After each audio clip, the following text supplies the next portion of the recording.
Hey, everybody. It is Thursday, June 20th. You're listening to the Mo News Podcast. On this, the longest day of the year in the Northern Hemisphere, I'm Moshe Wanunu. And I'm Jill Wagner. This is the place where we bring you just the facts. And we read all the news and read between the lines so you don't have to. I guess technically not longest day of the year because the day is always 24 hours, Jill, but the day with the most amount of light. Yes, it is the day with the most amount of sunlight, but every day has 24 little hours, Moshe. You got to make the most of them. Actually, as we learned with the leap year, it's like 24.000 Yes. something because we got a whatever. But anyway, summer solstice. So enjoy all your daylight today because officially starting tomorrow, the days start to get a little bit shorter and nights get a little bit longer, at least here in the Northern Hemisphere. If you're listening to us below the equator, it's the opposite direction. The next couple of days mark the darkest days of the year, and things will get lighter where you are. And with that, let's get to some news here. The Dictator Summit. Kim Jong-un rolls out the red carpet for Vladimir Putin as the countries sign a mutual support against aggression agreement. We should say multiple red carpets, Jill. If you see the video from North Korea, half the country looks like it's rolled out a red carpet for Vladimir Putin. We'll talk about the theater and the politics of it all. The move to ban cell phones in schools just got a big boost from the most populous state in the country. And why Florida is telling California, we told you so. I thought you were going to say, hold my beer. That's typically what Florida says. Overseas, the head of Hezbollah threatens Israel and Cyprus as the region looks to be inching toward a much wider war. Back here in the U.S., a major cyber attack brings down car dealerships across the country, and one state has become the first to mandate that the 10 Commandments be displayed in every public classroom. Meanwhile, the first named storm of hurricane season, Tropical Storm Alberto, bringing soaking rain to Texas as a dangerous heat wave swamps much of the United States, and climate protesters vandalize Stonehenge ahead of the summer solstice celebrations.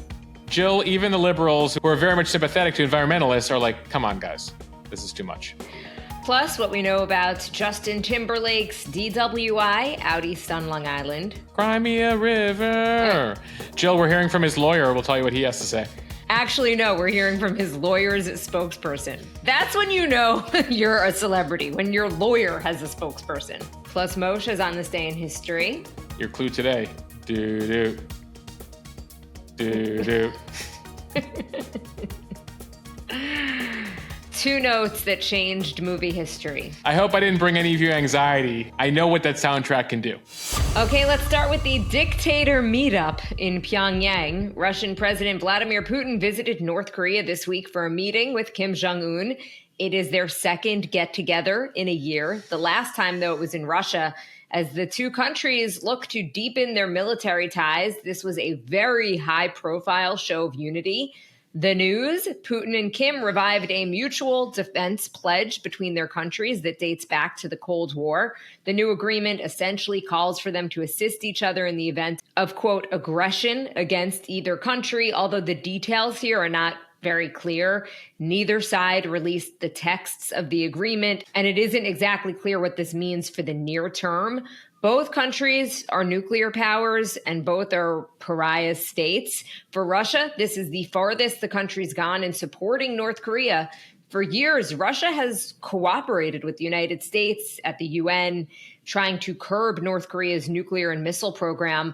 As for North Korea, this is a huge reward for its help in sending dozens of ballistic missiles and boxes of munitions to Russia as it continues its invasion of Ukraine.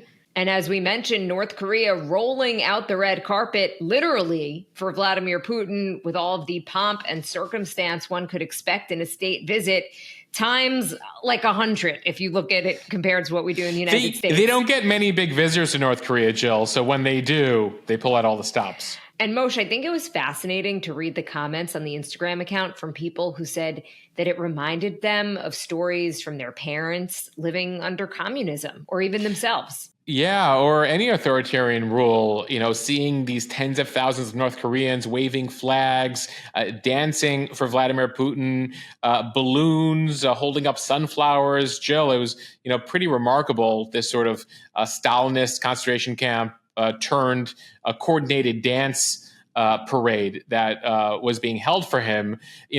This is mandatory in a lot of these regimes that, you show up.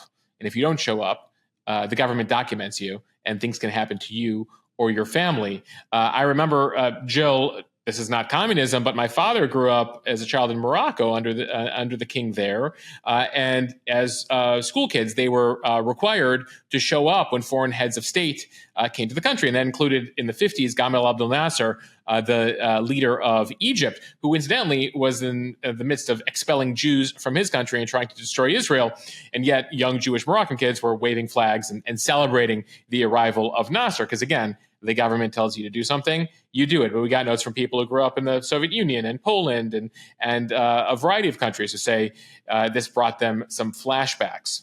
So there are always some true believers, but at the end of the day, it's hard to discern them from the people who are just doing it because they need to be doing it. That said, back to the visit itself, Putin actually last visited North Korea in the year 2000 when he first took over power in Russia. He has not been back for more than 2 decades. And North Korea has always been a pariah, mocked. China has a challenging relationship with them because they're sort of a pain in China's side there, where China has to support them and keep them afloat. But Kim, his father before him, and the leadership of North Korea has always been very difficult. They're very paranoid. They think the world is out to get them and destroy them. That's why they have nukes. They're scared that at any given moment, America may invade them. And that's sort of something that Putin and Kim share in common, is just this paranoia. Now, incidentally, this does show you how far Russia has fallen, that Vladimir Putin is having to visit the Hermit Kingdom and essentially make concessions to Kim to get weapons. And these weapons are old Soviet weapons. That's why he likes them. The Soviet Union for years gave weapons to the North Koreans, so it works within his systems. But it shows, how depleted they've become in 2.5 years of war in Ukraine, that he's basically looking for weapons now from the North Koreans, from the Iranians, that, he's there holding out his hands as part of this visit. Remember those weapons we gave you? Any way we could get them back? And them still working. I mean, some of these weapons, by the way, Jill, we're not seeing them, but they could be from the 1950s and 60s. That's some of the stuff that Russians are using these days because of how much has been destroyed in this war and where their domestic military production is right now. So, hey, what do you guys got left in terms of bullets? Literally bullets right now, North Korea. And this obviously is a big deal to Kim. He doesn't get visitors. When Trump was president, he crossed the border. This is an official state visit, hence all the pomp and parade and everything that he rolled out for him. So for Kim, it's a rare moment where he's being sought after. Somebody likes me. Somebody wants to come visit me. Somebody wants something from me. And at the same time, for Russia, given where they are in the world these days, hey, Kim's got a whole bunch of weapons. Let's head over there and get some of them. Okay, now back here in the U.S. and the effort to ban smartphones in schools, the country's most populous state now joining the effort. California joining a growing national effort to ban smartphone use in schools. Governor Gavin Newsom making a call this week for a statewide ban on smartphone use in schools by the end of the current legislative session. His call came just hours before the board members from the Los Angeles Unified School District, which is the largest school district in California, voted on their own ban on cell phone use in the classroom as early as January. So many school districts in California already have restrictions on cell phone use during the school day, but they are pretty hard to enforce. So, for example, in Los Angeles, students are banned from using their phones during class, but they could bring them out during breaks. And school board members say that they just want phones and social media banned throughout the entirety of the day. The data seems to back them up. Last year, there was a study by Common Sense Media. It found that 97% of teenagers used cell phones during the school day. And a study released in April by the Pew Research Center found that 72% of high school teachers and 33% of middle school teachers said that cell phone distractions were a major problem in classrooms. Yeah, we've heard from a number of you who also try to have the students put away their phones. The students then complain to their parents. The parents then call the teachers being like, how could you tell my child to put away their phone? I need to contact them. And we hear that from a bunch of people being like, what am I supposed to do about a school shooting? An only in America problem. Many folks saying, get your kid a flip phone. They can still contact you if, God forbid, they need something or there's an emergency. But the smartphone with all the apps, the social media, etc., is leading to a lot of issues, whether it's mental health issues, body image issues, cyberbullying, and in really basic terms, a distraction in the classroom. It could be leading to test scores, concentration issues, other issues. And it appears right now that the issue is bipartisan. We told you earlier this week, the Surgeon General came out with a call for Congress to institute a warning similar to cigarettes and alcohol on social media. And now you have increasingly states calling for bans of smartphones in the classroom. California followed here by a couple other states, Florida and Indiana, both Republican-led states, who have gotten there first, essentially calling for restrictions. The DeSantis people who have their own rivalry with Newsom saying, welcome to the club, Gavin. Last year, Florida passed a law requiring public school districts to bar students from using cell phones during class time. Some districts ban cell phones for the entire school day. And we've heard from teachers and administrators who say this does make a difference. Kids are talking to each other again in the hallway. They're not all just going straight to their phone like their parents, like all of us adults. And so California going that direction, Indiana, Florida already there. New York State Governor Kathy Hochul says she's going to pursue a statewide ban next year. New York City right now leaves it up to individual schools. And we'll see what happens state by state here, but this is usually how you see the momentum going. It was, as we mentioned, we had Jonathan Haidt, whose book Anxious Generation is a New York Times bestseller right now. Our conversation with him is over on the Premium Pod as of right now, and he was talking about he's been looking at the data here on the impact of smartphone use, among other things. It's not just smartphones and social media, but the impact it's had on basically Gen Z. And we've learned our lessons and we need to figure something out. And what he said is he sees the momentum shifting here. Because I said, do you think your book changed this? He goes, I think it was already happening. He's compared it to 1989, the year when one communist country fell and then all of them fell. The Berlin Wall falls, everything else falls. And he feels that we're at this point, Jonathan Haidt does, when it comes to smartphones and social media with kids. I think that he's being a little bit modest. I do think that his book came out at a time when people were waking up to how big of a problem this is. But the way that he laid it out and his 4 very specific prescriptions to fix the problem, I think were unique. And I highly recommend that if anyone hasn't listened to your podcast with him, that they do, because it's a great conversation. But just that idea that, okay, here we have a problem and there are actual things that we can do to fix it, I think is helpful. Yeah, you can listen to it by joining Mo News Premium over at mo.news/free trial. You get 2 weeks free to go check it out. All right, time now for the speed read. Let's start overseas. Where war between Israel and Hezbollah in Lebanon appears to be inching closer. From Reuters, the head of Hezbollah, Hassan Nasrallah, said on Wednesday that nowhere in Israel would be safe if a full-fledged war breaks out between the two enemies. He also threatened Cyprus and other parts of the Mediterranean. A reminder, Hezbollah has been trading fire with Israel for more than 8 months in parallel with the Gaza war. The Lebanon-based terror group controls areas just north of Israel, and they have been firing on Israel to show common cause with Hamas. There is now more firing back and forth at times than we see in Gaza. There's actually now more firing back and forth between Israel and Hezbollah at times than we see fighting in Gaza, but it still remains what's considered a small-scale war for now, with each side taking retaliatory shots at each other. I should mention about tens of thousands of Israelis who live in the northern part of Israel near that border with Lebanon. They've been evacuated pretty much right after October 7th and still have not been back home. And there's a number of Lebanese civilians that have had to leave their homes in that part of the country as well. So a lot of frustration on both sides of the border. Yeah, and then things really picked up this week. Hezbollah, which is backed by Iran, published what it says was drone footage of sensitive military sites deep in Israeli territory. In a televised address Wednesday, the Hezbollah leader saying there will be no place safe from our missiles and our drones in Israel in the event of a broader war. The group also said that it had a, quote, bank of targets that it could target with precision strikes. They said they would fight with no rules and no ceilings in the event of a broader war.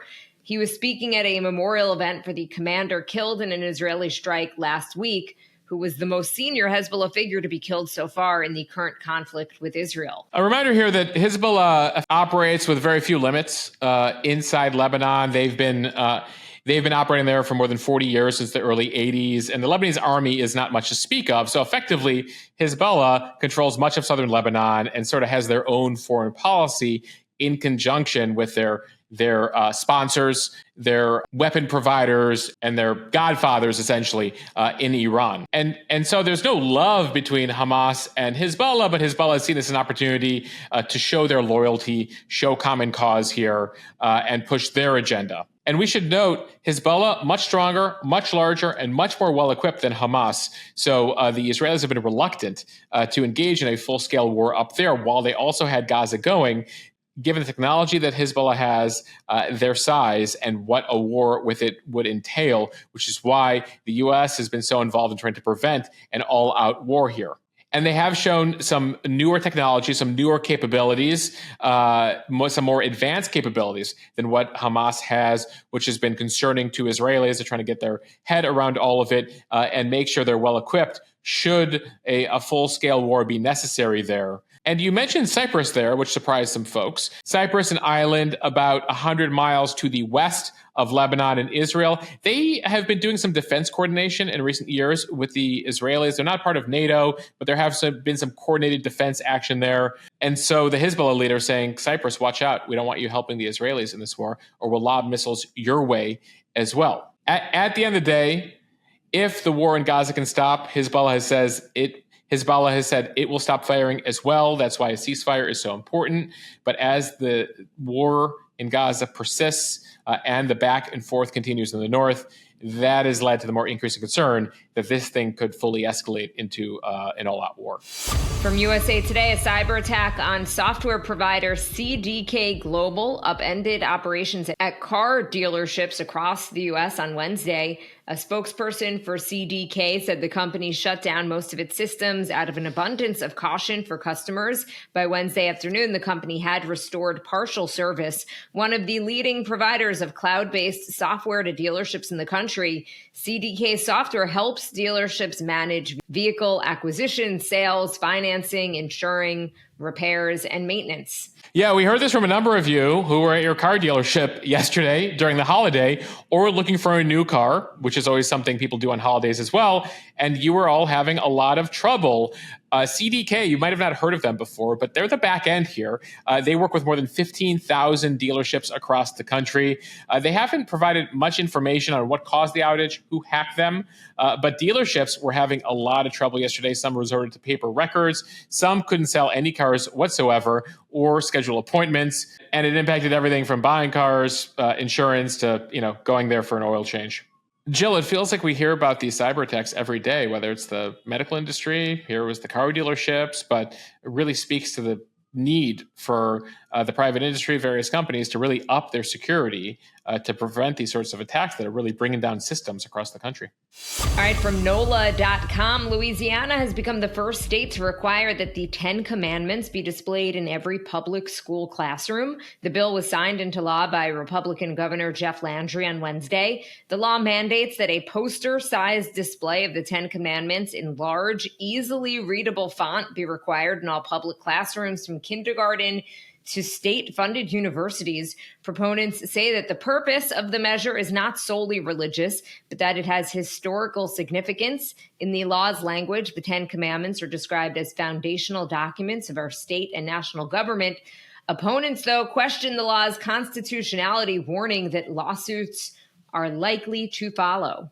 Yeah, and what's interesting is the governor says he can't wait to be sued. He's looking forward to it. He's very excited about it. And he also happened to be the attorney general before. He thinks he can defend this law.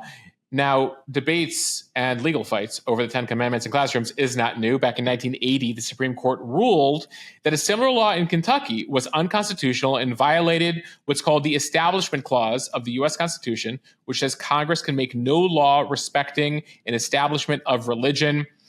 The Supreme Court in that case, 44 years ago, finding that the law had no secular purpose, but served a plainly religious purpose. Now, This time around in Louisiana, they think that one of the newer decisions by the court may work in their favor. We told you on the podcast last year about that Supreme Court ruling that let a high school football coach pray on the field. And the folks in Louisiana who were pushing this legislation, who were pushing this law, think that gives them an opening here to deem this constitutional. We should note these posters for the Ten Commandments will also include a 4-paragraph context statement describing how the Ten Commandments were a prominent part of American public education for almost 3 centuries. Thou shalt put up the Ten Commandments by early 2025, according to this ruling. They'll be paid for by independent donations, not by the state. So that again is a way they think they can get around this constitutionally. The law also authorizes, but does not require, the display of the Mayflower Compact and the Declaration of Independence as well. Jill, they actually have to agree to the language of the Ten Commandments, because while we all think we know the Ten Commandments, it actually changes based on whether you're a Catholic, a Protestant, whether you're Jewish, some slight differences there in language. And so they actually write into this bill in Louisiana the Ten Commandments that they would like to be displayed in the classroom. We got a lot of feedback from folks on the Instagram account, a hot debate happening, though for the most part, Jill, and this includes Christians, some pastors we heard from, who think this is a bad idea, who think that this is not necessary in the classroom. That they want to preserve this separation between church and state. So we'll follow the legal fight inevitable here when it comes to what goes down in Louisiana. Okay, now to the weather from Fox Weather. Tropical storm Alberto has formed in the Gulf of Mexico, marking the first named storm of the 2024 Atlantic hurricane season.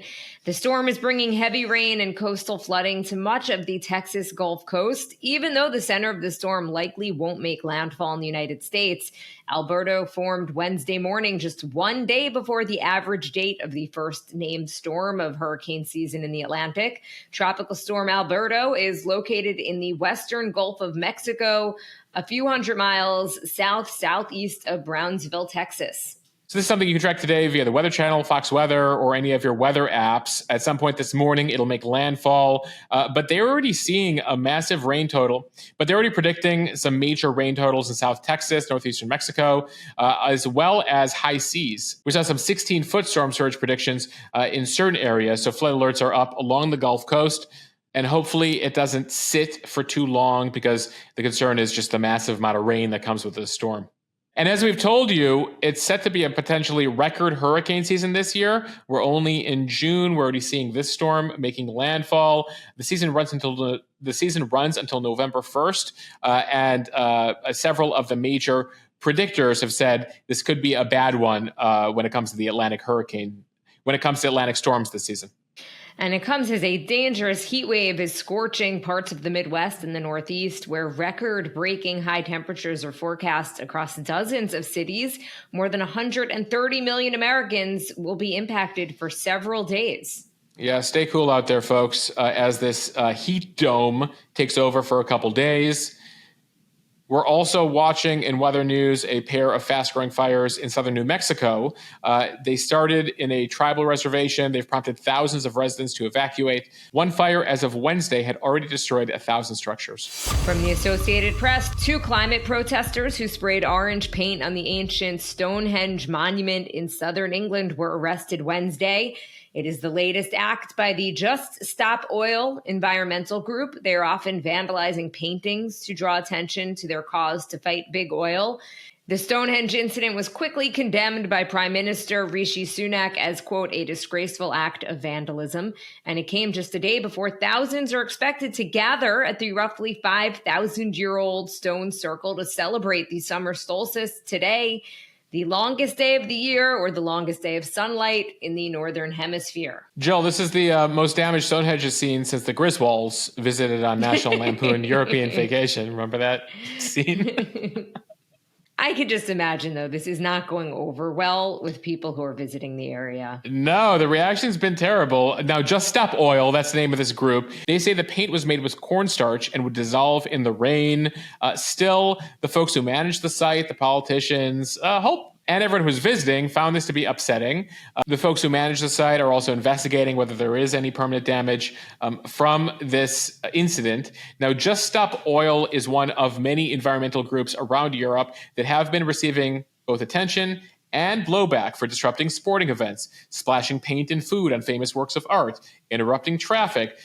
Those are among their tactics to try to draw attention to climate change. But even folks on the left are saying this ain't helping the cause, folks. I don't know why you think that throwing macaroni and cheese on a Monet might help here. Now, these environmental groups think that they're not going to get attention if they just stood outside with signs. They got to do something more to grab people's attention. Though, Jill, I did hear from some people on the Instagram account who are like, do you think that this is like a tactic by the oil companies like Exxon to pay these environmentalists to do crazy stuff to hurt their own cause? Anyway, that's a conspiracy theory. There's no evidence for that whatsoever. But ultimately, it gives you a sense of how people are reacting to these types of things, like throwing paint on Stonehenge. As so you might have some potential allies there, but they're not on board with some of the tactics to grab attention here. Right. I mean, I would put it up there with potentially the pro-Palestinian protesters blocking lanes of traffic close to airports. Yeah. It feels like that's one of those that may not have the desired result as people sit in traffic. Or flying and the miss their Hezbollah flag. flights. Yeah, flying the Hezbollah flag, stopping traffic to the airport, throwing paint on Stonehenge. There are ways to win people over, and then there are ways to actually do damage to your cause. Though at the same time, Jill, sometimes you're like, maybe they don't want to win people over. Maybe they just want attention. And they certainly, they got it on this podcast again. And finally, from the New York Post, Justin Timberlake's high-profile lawyer said Wednesday that he looks forward to seeing what prosecutors have against his client following the pop star's drunken driving bust in a ritzy area of the Hamptons earlier this week. A rep for attorney Edward Burke Jr. says that he'll have a lot to say at the right time, stating that, quote, he looks forward to vigorously defending Mr. Timberlake against these allegations. So again, this is the lawyer's spokesperson. Timberlake was busted by cops in the town of Sag Harbor shortly after midnight Tuesday after police said that he blew through a stop sign and swerved while behind the wheel. So Timberlake declined to take a blood alcohol test 3 times after being taken to the police station where he was charged with drunken driving. He claimed he only had 1 martini, according to police sources to several publications. Though, Jill, when you take a look at his mugshot, his eyes might tell a different story. Either way, he was released without bail after his arraignment on Tuesday. Some background here: he was pulled over after having dinner at a historic hotel called the American Hotel in Sag Harbor on Monday night. He was driving a new gray 2025 BMW. He blew through that stop sign, couldn't sit on the right side of the road, and so they pulled him over. The police observed that his eyes were glassy, bloodshot. He smelled of alcohol, failed the field sobriety test, and since then we haven't heard Justin's side of the story here. And since then we've been hearing from the police, now from the spokesperson to his attorney, but we still haven't heard from Justin. We should note, if you're on social media, you've probably seen all the memes that this has spawned. People joking that if Justin asks when he will get his license back, the judge will tell him it's going to be May. Meanwhile, Long Islander Billy Joel, who has had some of his own issues with sobriety, he was asked by reporters while actually eating at the American Hotel himself this week what he thought about everything. And he said, quote, "Judge not lest ye be judged." We're getting very biblical in today's edition of the podcast. Thou shalt put up the 10 commandments. Thou shalt not judge. Justin, of course, has had some issues in the past. We talked about the memes, but this is a serious matter, Jill. You know, I was asked on the Instagram account, when did you become a celebrity, Moshe? And I do think that for a variety of reasons, this is getting a lot of attention. This is a serious matter. Oh, like when did Mo News decide that it was going to start covering celebrity news? Not when did you become you're kind of like a mini celeb, so that's why this is about our coverage of actual celebs, Jill, despite being spotted a couple times. But I think when we see a story that cuts into real issues in America, or an opportunity to raise awareness about an issue, we'll cover it. And that's one of the potential benefits here, I think, from all of this. It gives us an opportunity to remind folks that 37 people die in America every day because of drunk driving crashes. That averages out to one death every 39 minutes, according to MAD, the Mothers Against Drunk Driving. And according to CDC data, it's estimated that most offenders drive drunk 80 times before they're arrested for the first time. So this is actually a very serious issue. Many people asking, you're Justin Timberlake. You can't get an Uber. You can't get a driver. You can't get a helicopter from the bar to take you home that night. Why are you driving around? And so I think that, again, while there's some memes about it and some people joked about it, etc., I think this is a serious issue.